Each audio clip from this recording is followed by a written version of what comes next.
കാര്യം വിചാരിക്കും ഞാൻ ലാലേട്ടനോട് ഇങ്ങനെയൊക്കെ കാണിക്കണം എങ്കിലേ ഞാൻ ഭയങ്കര ഹീറോ ആവത്തുള്ളൂ. കാര്യം അഖിൽമാരാർ ഒരു സീസണിൽ മറ്റേ ബാഡ്ജ് എടുത്ത് ലാലേട്ടൻ മുന്നേ എറിഞ്ഞിട്ട് പോയപ്പോൾ പുള്ളി ഭയങ്കര ഹീറോ ആയി. ഞാൻ എറിഞ്ഞിട്ട് പോയത് സാഗറിനോട് എല്ലാവരോടും മാപ്പ് പറഞ്ഞിട്ടും ഒറ്റയ്ക്ക് മാപ്പ് പറയണമെന്ന് പറഞ്ഞപ്പോൾ ഞാൻ മാപ്പ് പറയില്ല എൻ്റെ സ്റ്റാൻഡായിട്ട് എടുത്ത് നിന്നപ്പം അത് പറഞ്ഞെങ്കിലേ ബാഡ്ജ് കെട്ടു എന്ന് പറഞ്ഞതുകൊണ്ട് മാത്രം. പക്ഷേ അതേസമയം അത് ശരി അപ്പം ജനം കണ്ടുകൊണ്ടിരിക്കുകയല്ലേ, അവർ പറയും അതിന് അയാളെന്തിന് മാപ്പ് പറയണം, അയാളെന്തിന് മാപ്പ് പറയണം, അയാളാണ് ശരി. ഞാൻ പറയുന്നത് അഖിലിനെ അല്ല അവിടെ സപ്പോർട്ട് ചെയ്യുന്നത്, ഞാൻ എടുത്ത നിലപാടിൽ ആ ശരികളെയാണ് സപ്പോർട്ട് ചെയ്യുന്നത്, ആ ശരിക്കാണ് കൈ കിട്ടുന്നത്. ഇത് ആര്യൻ ചെയ്ത തെറ്റ് ചെയ്തിട്ട് ലാലേട്ടനോട് എതിർത്ത് കഴിഞ്ഞാൽ നാട്ടുകാർ അവനെടുത്ത് കൊടുക്കും. കാരണം അവൻ അല്ലെങ്കിൽ നമ്മൾ എന്ത് ചെയ്യണം, ലാലേട്ടനെന്നല്ല ഇന്ത്യൻ പ്രസിഡന്റോ പ്രധാനമന്ത്രിയോ ആരും ആയിക്കോട്ടെ, നമ്മൾ പറഞ്ഞ വിഷയമോ നമ്മളെടുത്ത വിഷയവും ശരിയാണെന്ന് ഉറച്ച് നമ്മൾ വിശ്വസിക്കുന്നെങ്കിൽ അത് ഉറച്ച് നീ. ഇന്നലെ അവർ കെട്ടിപ്പിടിച്ച് ഉമ്മ കൊടുത്തെന്ന് പറഞ്ഞു, ഓപ്പണായിട്ട് എന്ന് പറ. എന്തിനാണ് അതിനകത്ത് കരയേണ്ട കാര്യം? ആര്യം പോയി കരഞ്ഞെന്ന് പറഞ്ഞു ഇന്ന് രാവിലെ ഞാൻ അങ്ങോട്ട് ഇറങ്ങിയപ്പോൾ. മഹാപരാധമല്ലോ, ബലാത്സംഗം ഒന്നുമല്ലല്ലോ ചെയ്ത്, ഉമ്മയല്ലേ കൊടുത്തില്ല. ഞാൻ കൊടുത്തിട്ടില്ല, കൊടുത്തെന്ന് പറയാൻ കൊടുത്തില്ലെങ്കിലും കൊടുത്തെന്ന് പറയാം, ക്രെഡിറ്റ് ഇരിക്കട്ടെന്ന്. അല്ല ഈ ഇത്തരം സ്റ്റേറ്റ്മെന്റ് പോസ്റ്റ് വന്ന സമയത്ത് അതിൽ വന്ന കമന്റുകൾ ഒന്ന് ഇതായിരുന്നു, ഇതുമായി കണക്ട് ചെയ്തിട്ടായിരുന്നു. രണ്ടുപേർക്ക് അവരുടെ താല്പര്യത്തോട് കൂടിയിട്ട് ചെയ്യുന്നതില് ഞാൻ രാവിലെ ഇന്റർവ്യൂലും പറഞ്ഞു അവര് സെക്സ് ചെയ്തോട്ടെ, എന്താ പ്രശ്നം? ബിബി അത് കാണിക്കത്തില്ലല്ലോ. ഇത് നമ്മുടെ കാണിക്കുന്നില്ല എന്നുള്ളത് ശരിക്കും ഈ ബിഗ് ബോസിന്റെ തന്നെ കൊറേ കാര്യങ്ങൾ കാണിച്ചിട്ടില്ല. ഇല്ല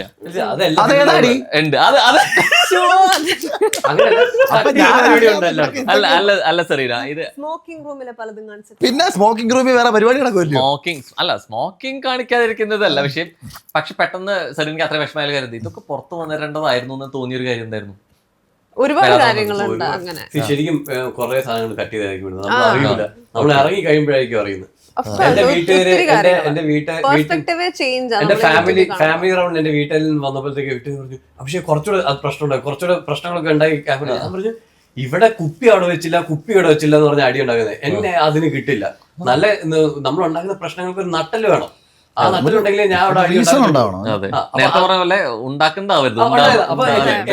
അതിൽ ജനങ്ങൾക്ക് കാണുമ്പോൾ അതിനകത്തൊരു യാഥാർത്ഥ്യം ഉണ്ടെന്ന് തോന്നുള്ളൂ. എപ്പിസോഡിൽ വന്നിട്ടുണ്ട്, എന്റെ അനിയത്തിയൊക്കെ വന്നിട്ട് പറയുന്നുണ്ട്. അതുകൊണ്ടൊരു പറ്റിയ പ്രശ്നം അറിയാമോ, സീസൺ 4 എന്ന് പറയുന്നത് ഭയങ്കര എന്ന് വെച്ചാൽ ലൈവായിട്ട് ഇവരെല്ലാവരും ഭയങ്കര ക്ലാഷും പ്രശ്നങ്ങളും ഒക്കെ ഇങ്ങനെ നിലനിന്നൊരു സീസൺ ആയിരുന്നല്ലോ. സീസൺ 5 ഒരു ലൈവ് കാണുമ്പം യൂട്യൂബിൽ ഇതുകൊണ്ട് ജീവിക്കുന്ന ആൾക്കാർക്ക് സീസൺ 5 മോശം ഷോ ആയിട്ട് തോന്നും. കാരണം ഇവർക്ക് ഫുൾ ടൈമിന് റിവ്യൂ ചെയ്യാൻ ഞങ്ങളാരും ഒന്നും കൊടുക്കാറില്ല. കാര്യം ഇവർക്ക് വേണ്ടിയിട്ടല്ലല്ലോ ഞങ്ങളകത്ത് പോയേക്കുന്നത്.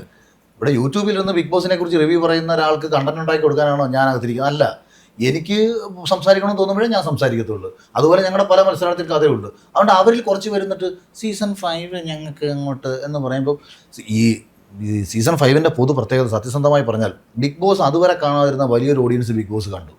കാരണം ബിഗ് ബോസ് കണ്ടുകൊണ്ടിരുന്ന ഒരു ഓഡിയൻസിന് അവർ ആസ്വദിച്ചിരുന്ന ചില എലമെന്റുകളുണ്ട്, ഈ വഴക്ക്, അടി, ഷൗട്ട്, അതിൽ നിന്ന് വ്യത്യസ്തമായിട്ട് കുറച്ചുകൂടെ നല്ല എന്റർടൈനിങ്, ഇപ്പോഴും ഏറ്റവും കൂടുതൽ റിപ്പീറ്റ് വാല്യൂ ഉള്ള കണ്ടന്റുകൾ നിങ്ങൾ എടുത്തു നോക്കൂ.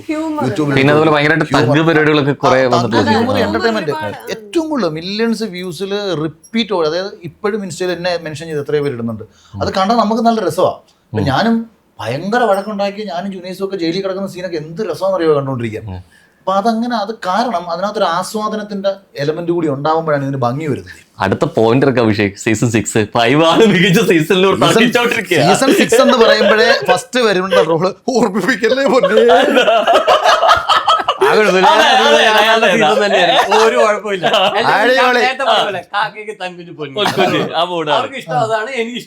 സീസൺ 6 എന്ന് പറയുമ്പോ ആദ്യം ഓർമ്മ വരുന്നത് എന്താ?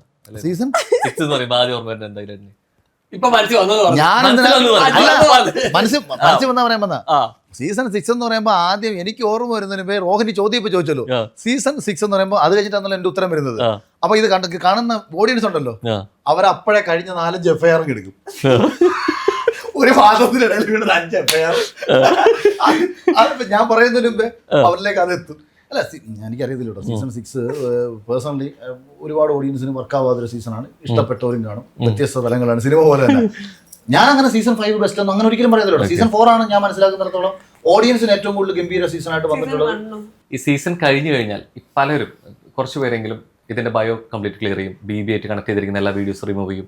ഞാൻ ഒരു BBയുടെ ഭാഗമാണ് എന്നുള്ള നിലനിൽക്കാൻ താല്പര്യമില്ല എന്ന് പറയുന്ന പലരുണ്ട്. അപ്പോൾ ശരിക്കും എന്താ അത് അഭിപ്രായം? I am very grateful for the platform. എന്റെ ബയോയിൽ ഇപ്പോഴും കിടപ്പുണ്ട്. നമ്മൾ വന്ന വഴി മറക്കാൻ പാടില്ല, അത്രേ ഉള്ളൂ. അല്ലാതെ ഇപ്പം എൻ്റെ ഒരു ചവിട്ടുപടിയാണ്. എൻ്റെ ലൈഫിൽ ഞാൻ ഒന്നുമല്ല, ഞാൻ ബിഗ് സീറോ തന്നെയായിരുന്നു. ഞാൻ ഈ ബിഗ് ബോസ് വരുന്നതിന് മുമ്പ് ബിഗ് സീറോ. ഞാൻ പരസ്യങ്ങൾ അവിടെ ഇവിടെയും ചെറുതായിട്ട് അഭിനയിക്കുന്നു, അതും കട്ട് ചെയ്ത് കളയും. പിന്നെ പടത്തിൽ അവിടെ ഇവിടെയും ചെറിയ റോളുകൾ ചെയ്യും. ജൂനിയർ ആർട്ടിസ്റ്റ് ആയിരുന്നു. അങ്ങനെ എന്നെ വീട്ടിൽ നിന്ന് ലാസ്റ്റ് എൻ്റെ അച്ഛനൊക്കെ ഇറക്കി വിടുന്നു വരെ പറഞ്ഞിരുന്നത്. അപ്പൊ ഞാൻ ലാസ്റ്റ് ചോദിച്ചത്, നീ ഇതല്ലാതെ വേറെ പണിക്ക് പോടാന്ന് പറഞ്ഞാൽ മൂടാണോ? കാരണം ഞാൻ 5 വർഷം ഓരോ ആഴ്ചയിലും വീട്ടിൽ നിന്നുള്ള എവിക്ഷൻ ആയിരുന്നു ആദ്യം പ്രതീക്ഷിച്ചിരുന്നത്. ഞാൻ ആദ്യം നേരിട്ട് എവിക്ഷൻ വീട്ടിൽ നിന്നായിരുന്നു. എന്റെ എനിക്കിപ്പോഴും ഓർമ്മയുണ്ട്, ഞാനവിടെ ഗ്യാരേജിൽ ഇങ്ങനെ ഇരിക്കും. അച്ഛൻ പറഞ്ഞു ഇങ്ങനെ ഒന്നും ഇരിക്കാൻ പറ്റത്തില്ല, ഇങ്ങനെയാണെങ്കിൽ നീ വീട്ടിൽ നിന്ന് ഇറങ്ങേണ്ടി വരും. ഇനി സിനിമ എന്ന് പറഞ്ഞാൽ ഒന്നും ആവുന്നുമില്ല, ഒന്നും ആവത്തുമില്ല, വെറുതെ നിങ്ങൾ നിൽക്കണ്ട, നീ വേറെ എന്തെങ്കിലും ഇത്ര പഠിച്ചാ, നീ നല്ല പഠിത്തം പഠിച്ചിട്ടുണ്ട്, നീ പോയി എവിടെയെങ്കിലും ജോലിക്ക് പോയി പറ്റത്തില്ല എന്ന് പറഞ്ഞു. അപ്പൊ ഞാൻ പറഞ്ഞു ഒരു വൈൽഡ് കാർഡിനെ കേറ്റും എന്ന് കണ്ടു. അപ്പോഴും ഞാൻ ആ ഇന്റർവ്യൂ ഒക്കെ കൊടുക്കാൻ വേണ്ടി നിൽക്കുക. ഞാൻ പറഞ്ഞു എനിക്കിങ്ങനെ ബിഗ് ബോസും കൂടെ അതും കൂടി ഇല്ലെങ്കിൽ നീ വീട്ടിൽ നിന്ന് ഇറങ്ങണം എന്ന് പറഞ്ഞു. അതുകൂടി ഇല്ലെങ്കിലാണ് അതായത് ഏകദേശം ഫെബ്രുവരിയിലാണ് അത് എന്നോട് പറഞ്ഞത്. മാർച്ച് ഞാൻ പറഞ്ഞു ഒരു മാർച്ച് 10-ാം തീയതി കഴിയുമ്പം അറിയാം ഉണ്ടോ ഇല്ലോ എന്ന്. ഞാൻ മാർച്ച് 1 ഇവരെ വിളിച്ചിട്ട് തീരുമാനമായിട്ടില്ല. ലാസ്റ്റ് ഒരു മാർച്ച് 5-6 ഒക്കെ കഴിഞ്ഞപ്പോഴത്തേക്ക് ഇവര് പറഞ്ഞു പക്ഷേ ഉണ്ടെന്ന് പറഞ്ഞു. ഇല്ലേ ഉറപ്പായിട്ട് ഞാൻ ഇപ്പൊ വീട് എവിടെയെങ്കിലും പോയി ജോലി ചെയ്യേണ്ടി വന്നില്ല. നമുക്ക് മുള്ളൻകൊല്ലിൽ മിസ്സായിന്, അർജുൻ ക്യാരക്ടർ മിസ്സായിന് അല്ലേ? ക്യാരക്ടറൊക്കെ പഠിച്ചു വെച്ചു. ഞാനതൊക്കെ മറന്നു. ഞാനായിരുന്നു അതിനകത്ത്. എനിക്ക് ഇതില് ഏറ്റവും അവസാനം അറിയാൻ സാധിച്ചത് ഇന്നത് അഖിലേട്ടനായിരുന്നു. സെറിനായിരുന്നു അതിന് ശേഷം. അതെയോ? അപ്പൊ ആദ്യത്തെ പ്ലാനില് കാസ്റ്റിംഗ് വേറെ ഉണ്ടായിരുന്നു?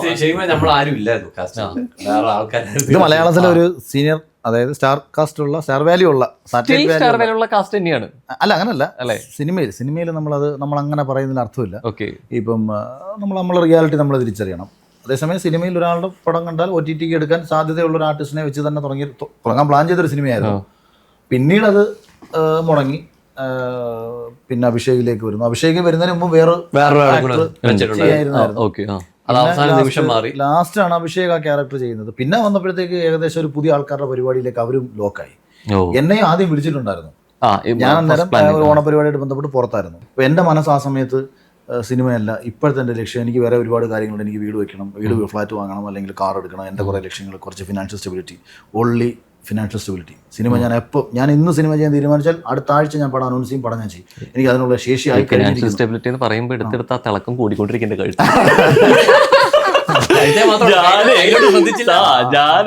ഞാൻ വരുന്ന സമയത്ത് അകലായിട്ട് അവിടെ നിന്ന് വരുമ്പോ എന്നെ കണ്ണിക്കടിക്കുന്ന ആദ്യം. അതായത് ധ്രുവമൂട് അല്ല, ഇതിന്റെ റിയാലിറ്റി എന്താണെന്നറിയോ? ഈ സ്വർണം ഇടുന്നത് ഐശ്വര്യത്തിന്റെ ലക്ഷണമാണെന്നും പറഞ്ഞ് എൻ്റെ വൈഫ് എന്നെ നിർബന്ധിപ്പിക്കുന്നതാണ് ഈ പരിപാടി. അപ്പം ഇതൊക്കെ അത് അവരുടെ ആഗ്രഹമല്ലേ, ആയിക്കോട്ടെ എന്ന് ഞാനും കരുതുന്നതാണ്. അപ്പം ഇതെല്ലാം പർച്ചേസ് ചെയ്യിപ്പിച്ചതൊക്കെ ലക്ഷ്മിയാണ്. ഈ റീസെന്റ് ആയിട്ട് മേടിച്ചതാ ഈ കൈ കിടക്കുന്നതൊക്കെ. അത് ഭാര്യയുടെയും കൂടെ ഒരു ആഗ്രഹത്തിന്റെ. സ്വർണം വാങ്ങുന്നത് അങ്ങനെ ഒരു സ്വർണം വാങ്ങണത് വാങ്ങിയത് ധരിക്കണമെന്നുണ്ടോ? ധരിക്കണം.